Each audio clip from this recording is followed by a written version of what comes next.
Hearing this thing start up does not ever get old.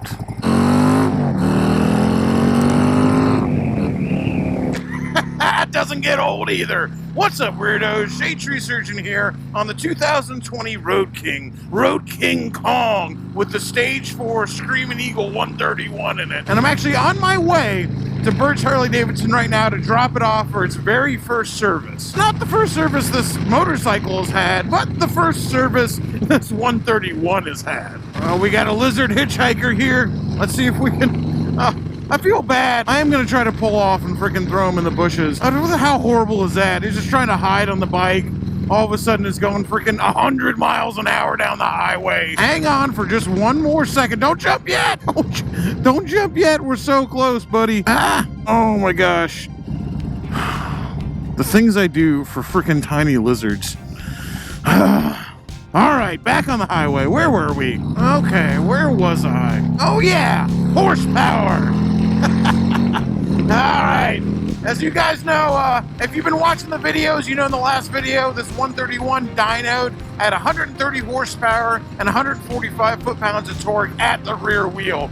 Now, it does have a factory-friendly, warranty-friendly tune on it. I think that's why it's probably making a few less horsepower than it's really capable of. But let me tell you, it still feels plenty fast, and I absolutely love this motorcycle. I don't own this motorcycle. I think there's a little bit of confusion with that sometimes, although I feel like I've been very clear about it. This is a long-term test loaner from Bert's Harley Davidson. They have let me keep this bike with the 131 in it to do a long-term review. I don't own this motorcycle. I would love to own this motorcycle, and I get a lot of people in the comments going, man, you should just buy it. You love it so much, you should just buy the bike. And then other people are going, oh man, I bet this long-term test review ends with Shadetree Surgeon buying that motorcycle. Guys, I appreciate the vote of confidence, but this motorcycle is out of my price range. There's a reason why I'm doing a long-term loaner test review on this motorcycle, and I don't actually own this motorcycle. Not that it's the most expensive motorcycle in the world, it isn't. It's just out of my price range. I believe the Road King Special stock is around $21,000, $22,000. Then, of course, this has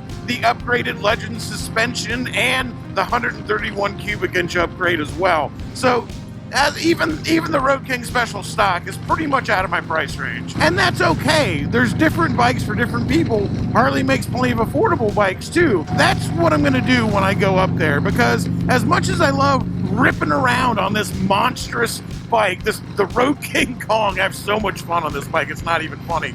As much as I love ripping around and showing you guys what it's like to live with this motorcycle, I do like to show you guys what it's like to go into a dealership and look at what a normal person or maybe someone who doesn't make a lot of money can afford. So I haven't told them that I'm going to do this. I always like to surprise them.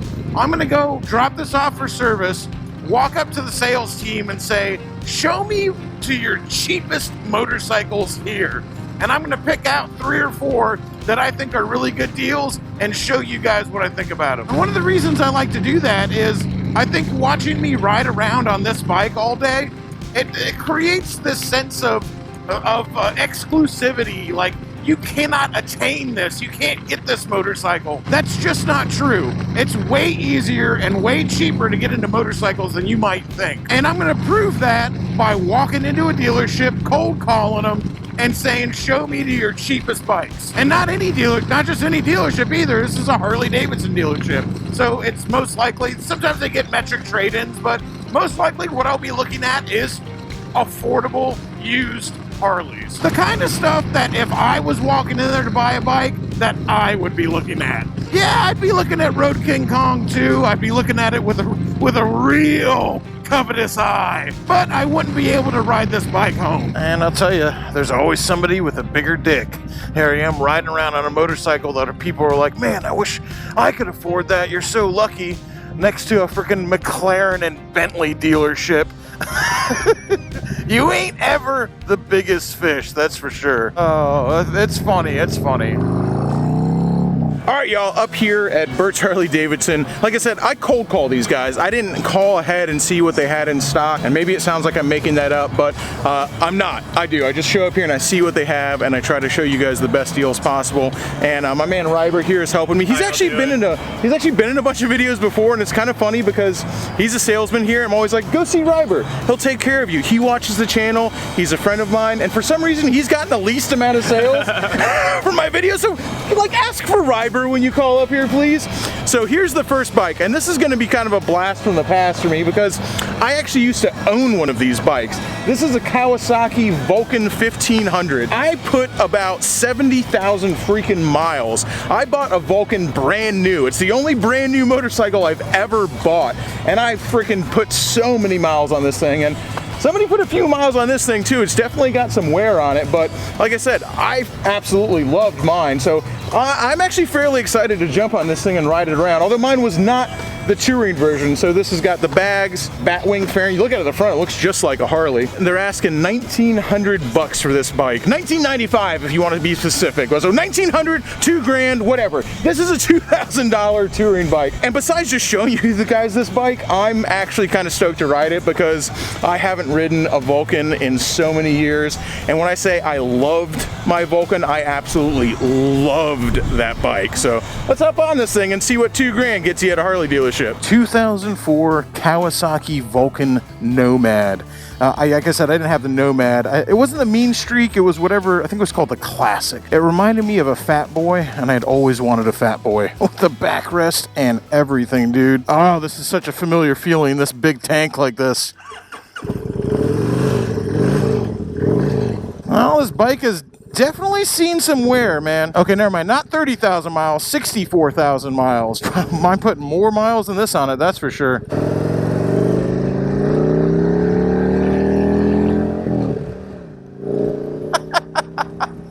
Oh man, I had many miles and smiles on that old Vulcan of mine. This definitely feels different. I mean, the bars are actually exactly the same. I had these same bars on. This one's just got the fairing and the bags and everything. Oh, this is freaking comfortable, dude. I will tell you, I don't know. I mean, obviously this has 64,000 miles on it. I don't know what kind of life this bike has led, but on my bike, I put like 60, 70,000 miles on it, then gave it to someone else. I'm pretty sure it has over 100,000 miles on it now. All I ever did to that motorcycle was put a couple of batteries in it, changed the neck bearings once because I'm a big dude and I'm hard on neck bearings. I had to put a new clutch in it because I was a lot younger at the time and a little harder on motorcycles. And I changed the oil, and that was it. I literally did nothing ever else to that motorcycle. I just rode it and freaking whooped on that thing every single day. Ran it low on oil. Freaking, I was rough on that motorcycle. Ryber was actually telling me that a guy from California who watches the channel was gonna buy this motorcycle just for a $2,000 motorcycle, shipping it to California. At that point, is probably more than this motorcycle is worth. Dude, as of right now, though, this thing feels totally fine. That cosmetically, it's definitely not in the best shape, and I don't know, man. When I say it feels fine, like, I'm just riding around. I don't know the history of this bike. Any bike that's got 60-some thousand miles on it, you better be prepared to turn a wrench or two. Just because I put that many trouble-free miles on a Kawasaki Vulcan doesn't mean you're going to be able to. And who knows what the previous owner did to this. I don't know, man. A big touring bike like this with big bags and everything for freaking 2 grand? I might roll the dice on it if that's what I was looking for. See if I can manage a U-turn with these big old beach bars. Like I said, mine had these big beach bars on it too. Yeah, that old 1500 was never known for being the fastest bike around. I just noticed the speedometer doesn't work. And like I said, if you're willing to turn wrenches, you can get a good deal at a Harley dealership. Because people trade in metric bikes at Harley dealerships all the time. I actually personally think that a Harley Davidson dealership is a way better place to look for a used metric bike than a metric bike dealership is, because they usually sell them for way less. This feels good. This brings back some memories. Man, I'm glad. I would have wanted to ride this thing around even if I didn't want to show it to you guys. Like I said, God, I put a lot of miles on this bike. Not this bike, obviously, but on one of these bikes. Man, talk about taking a trip down memory lane. Sounds like the idle's a little low. I will also tell you, though, that these things are notoriously cold-blooded. My old 1500, even when it was new, just took freaking forever to warm up. So I might not even ridden it far enough to completely warm it up to where it's running properly yet. And this is definitely not my style. Smoking guns and skulls, like, not my thing. Just love that somebody had that put on there and loved it. They just had this, it's signed, they go like, man, I'm gonna give me these skulls and some guns, and they loved it. And I love a bike that was loved. And it might not have been loved cosmetically, but somebody had a good time on this thing, and for $2,000, it seems to me like someone could still have a good time on it. Next up is going to be a good one, because you guys watch the channel on a regular basis, you'll know that I did a review on the new Softail Milwaukee 8 Heritage, and I really didn't like it, mainly due to styling issues, but I actually love the twin cam Heritage. I think that, it's me personally, even though I love a lot of the Softails, I think that the twin cam Heritage is just a way better looking bike than the Softail Heritage is. That's just me. Opinions are like assholes. Everybody's got one, but I really dig kind of this old school look. I feel like they kind of updated the new Heritage too much. I like this one better. And it doesn't hurt that my friend Liren, who's on the channel sometimes, she has a twin cam Heritage. So it always helps when one of your friends has one, because it makes you love it a little bit more. It gives it a little more character. So this bike has 34,000 miles on it. I believe it's a 2010. And they are asking $6,900 for this motorcycle. That's not bad. It's certainly a lot more than the Vulcan. Over twice as much more. But it's a much newer bike. It's going to hold its value a lot better.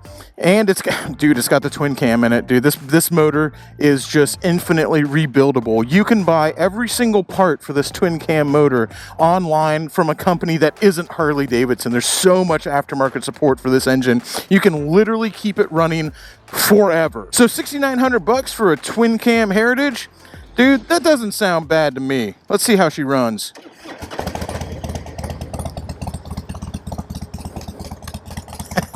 That's that twin cam sound. That is really unmistakable. You know, that it's funny how everyone thinks all Harleys sound the same, but if you spend a lot of time around them, the Milwaukee 8, the twin cam, and the Evo sound nothing alike. I mean, this really is a distinct sound. Man, I even like the seating position better than I like the Heritage seating position, the new Heritage seating position anyway. This is nice. It's very like upright. It feels with these floorboards on here, it's very much like it feels very much like a cop bike. Like you see the way that cops sit on motorcycles, just very straight up, which I got sciatic problems, so I actually like that. Dude, what a freaking great light touring bike for $6,900. And you know, it's got the small saddlebags on it. I'd probably replace those with something else. Leather Pros, actually, they don't just make the cool T-Sport saddlebags. Leather Pros makes kind of classic looking saddlebags as well. That's what I do. But it's got the floorboards, it's got the fog lights, it's got that kind of classic style to it that Heritage owners love. There's a reason it's called the Heritage, you know? And this thing runs like a freaking champ, dude. And again, $6,900. That isn't like the most affordable thing in the world, but when I'm looking at bikes, it's in my price range. Oh, look, they freaking saw me coming on this one. Do not twist, not a fuel cap. Dude, this thing rides like a freaking champ.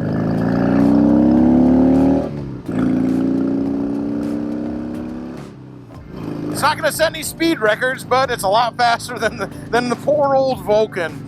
Now, those Vulcan 1500s, man, and the 1600s too, I liked them, I loved them, but man, they were pretty slow. I love the seating position on this. I need to be straight up and down. I'm going to go ahead and say the seating position on this motorcycle is absolutely perfect for my style. This is exactly the seating position that I would want, especially with my sciatic nerve problems. This is like, my back was already hurting a little bit, and I hopped on this thing, and I felt immediate relief. So not only does my friend Liren, the Dominatrix, own a Heritage Softail, or not, I should stop saying Heritage Softail, it's Heritage Twin Cam. Woo.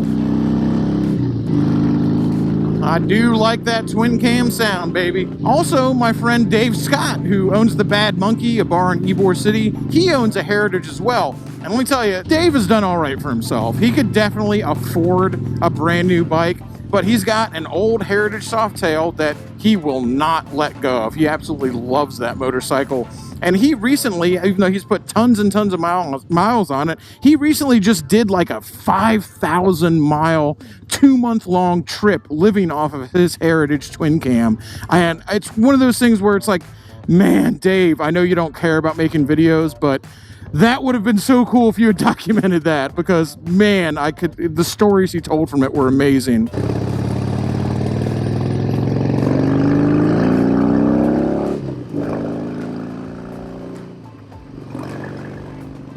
Beat. I can dance to it. I don't know, for $6,900 you could certainly do much worse than this motorcycle. It's just a solid touring platform, you know. Like I said, it's got those small bags on it. They look aftermarket. I don't think they're Harley bags. I would do Leather Pros, which I think the kind of classic Leather Pros run about $600 or $700. Worth spending the money on them, man. They make a great product. This is the price range if I was up here and I was looking for a bike that I'd be looking in, around the like $6,000 to $8,000 range for a used bike. Even then, I'm not saying I would drop $8,000 cash on a bike. I'd probably do a down payment and finance the rest. The cool thing about Harleys, and Harley, especially buying a used Harley, is they're really easy to finance. They'll finance just about anything here, but a used Harley, you can finance it and talk all the crap you want. I know people love to say like, I'd only ever pay cash for something and blah, blah, blah. And I'm like, dude, that's great. Not everybody has that option available to them. A lot of people would have never owned the bikes they own and had all the fun they have on them if they hadn't been able to finance it. So I get it. I get that's kind of a cool thing to say, like, I only pay cash, and anybody who doesn't pay cash is an idiot and getting suckered. I've financed almost every single bike I've ever owned. Not every single one, but almost every one. Last and most certainly not least, we have the bike that if I was trying to buy a motorcycle today, this is the bike that I would buy. It's the most expensive. It's $7,900, but this is what I would try to go home with. As I was saying, I love the Road King. I love the Road King platform. I love the way they look. I love the way they feel. I like that they're kind of a stripped down bagger. And this is it. This is a twin cam Road King for $7,900. Let me see how many miles this thing has on it. It's got 30,000 miles on it. This is what I would go home with. It's not set up exactly how I would want it. Like, I'm not a fan of the bars. I'd lose that plastic windshield. There's stuff I would change on it, but basically, if I was going to build my own Road King Kong, this is the platform I would start with. A carbureted twin cam that you can either upgrade or put a crate motor in, and everything else is just, besides the Reinhardts on it, is essentially kind of stock. It's got great paint. It looks good. This would be it. This would be the bike I would buy for $7,900. Let's see how this old Road King stacks up to Road King Kong. Obviously, with that 88 carbureted twin cam, it's not going to be anywhere near as fast. Ooh, I love it. The clutch feels good. The throttle feels good. This thing's in pretty good shape, man. These bars would have to go. I had a little bit of nostalgia for beach bars when I first got on that Vulcan, but the nostalgia quickly dissipated. And these beach bars on this guy are even bigger. Some people love them, man. Some people love that look. It's just not for me.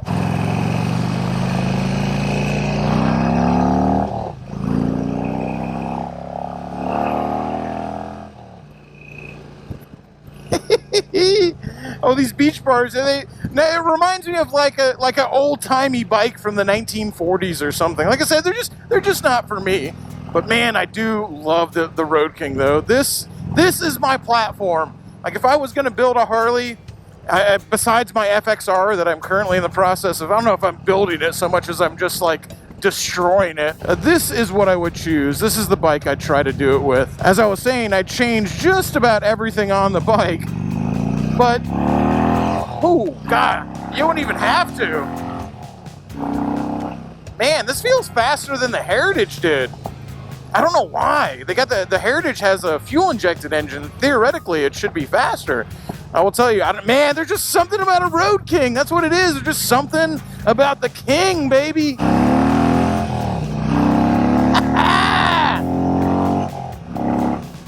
Oh, dude, I love it. I love this bike. You know what I'm saying? If I had a choice, and maybe I will one day. I've got too many projects and not enough time right now. But man, I would love to do a Road King project. And if I did one, obviously I wouldn't do like a Milwaukee 8 one. It'd be one I can afford. It'd be something like this, $7,900, carbureted twin cam in great condition, low miles.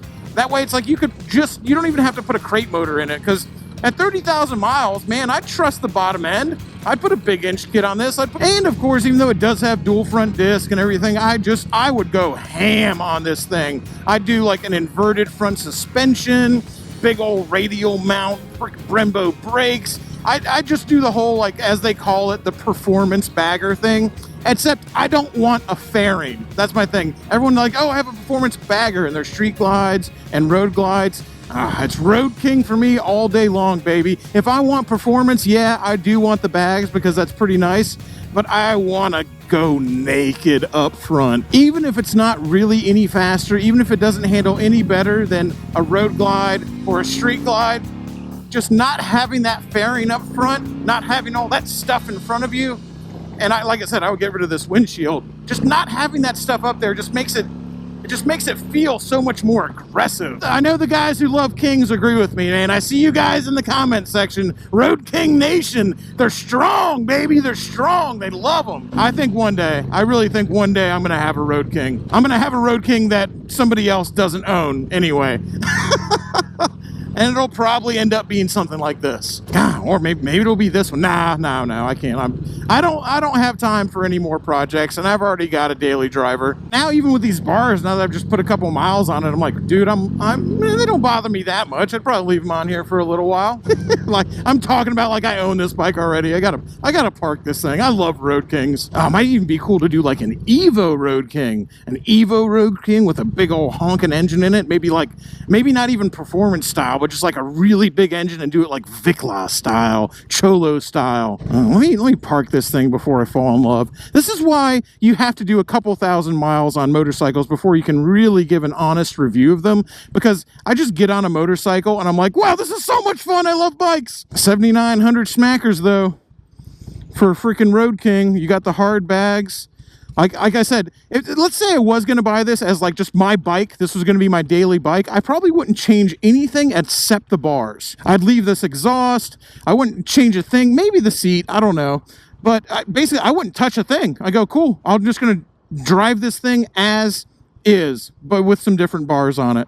And dude, this could be your daily all day long for $7,900. I would take this as my daily all day long. Always good seeing my friends over at Bert's. Always fun test riding bikes. But back to a motorcycle I actually own. My 1987 Hibachi Glide, more affectionately known as the Raspberry Beret. So I bought this motorcycle, this Honda Goldwing, for a very specific purpose. And the main purpose, which is the same purpose most people buy Goldwings, is to absolutely crush miles. But really what I'm trying to do with this is just the same thing I was trying to do at Bert's, is showcase that you can get a bike, you can get an affordable bike to do what you want.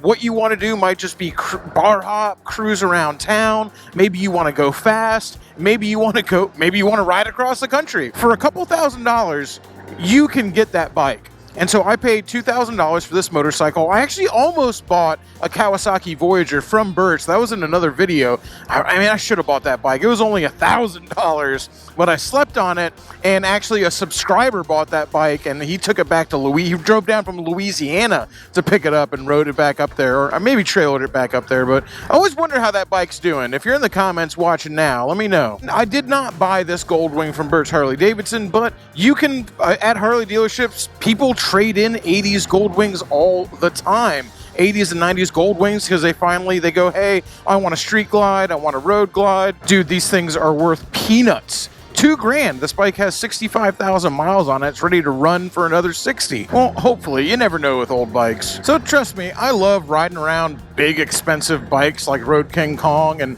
to someone else, it's not expensive. That's an affordable toy. All things are relative. Like I said, when we rode by the McLarens up there, all things are relative. And so to me, the Road King, Road King Kong with the 131 is out of my price range. To somebody else, it's easily affordable, and a Corvette is out of their price range for a toy. You know, and for the person that a Corvette's affordable for, a McLaren is out of their price range for a toy. You know, like I said, everybody exists somewhere. Hell, for a lot of people, even spending $2,000 on something like this is out of their price range. As I said, for me, the motorcycle price range is around $6,000 to $8,000. So if I was looking for a bike, that's what I personally would be looking to spend on one.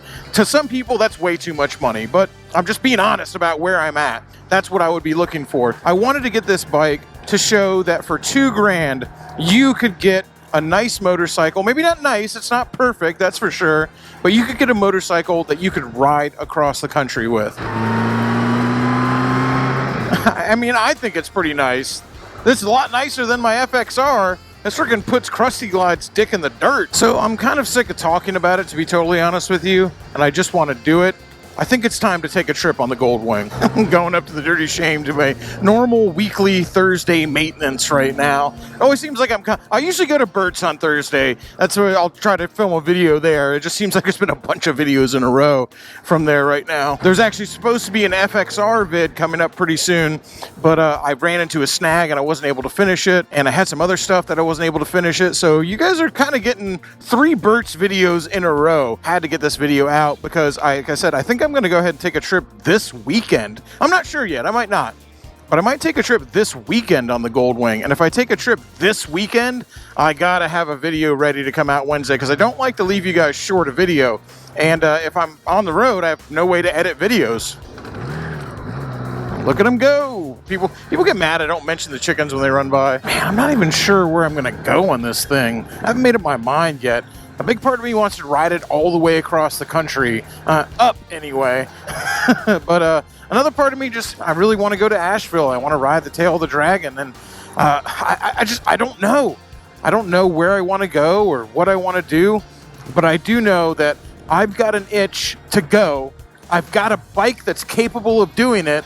I need to stop worrying about making things perfect and just freaking go. When you're in Florida, pretty much everywhere is north, and if I don't start taking my trips north soon, even though it's still 100 degrees here, it's gonna start getting cold up there. Let me tell you, dropping down into the 40s and 50s, I know for you Yankees, that's totally fine, but for a guy like me down here in the South, that's cold. I'm a pretty lucky dude. I'll never deny that. I'm lucky enough that I can afford a couple $1,000 bike to freaking go on a trip with. I'm lucky enough to be able to ride around motorcycles that are way out of my price range. I guess I'm not fortunate enough, lucky probably isn't the right word, but I haven't worked hard enough, whatever you want to call it, to be able to afford a bike that's like 25 grand. But I still get to ride those bikes around, so I'll take that, trust me. That's one of the things I've always kind of tried to do on this channel is show you guys everything. I don't want to just only ride around big, fancy, expensive bikes. Trust me, it's nice, but it's not really realistic for every single person out there, although there's plenty of people watching now who that is in their price range, and good for you. I'm not jealous. I'm happy for you. I just don't happen to be one of them, and that's okay. I think that's gonna about do it for this video. As I was saying, I want to bring you guys everything. The realistic bikes that not everybody, that almost anybody could afford for a couple $1,000s, and even the nice big expensive stuff that not everybody gets to take home, and I'm lucky enough to be able to test out. Now what I'm going to do is say, hopefully while you're watching this video, I'm on the road somewhere on this Goldwing. Fingers crossed. I hope I make it. Till next time, y'all, keep it weird.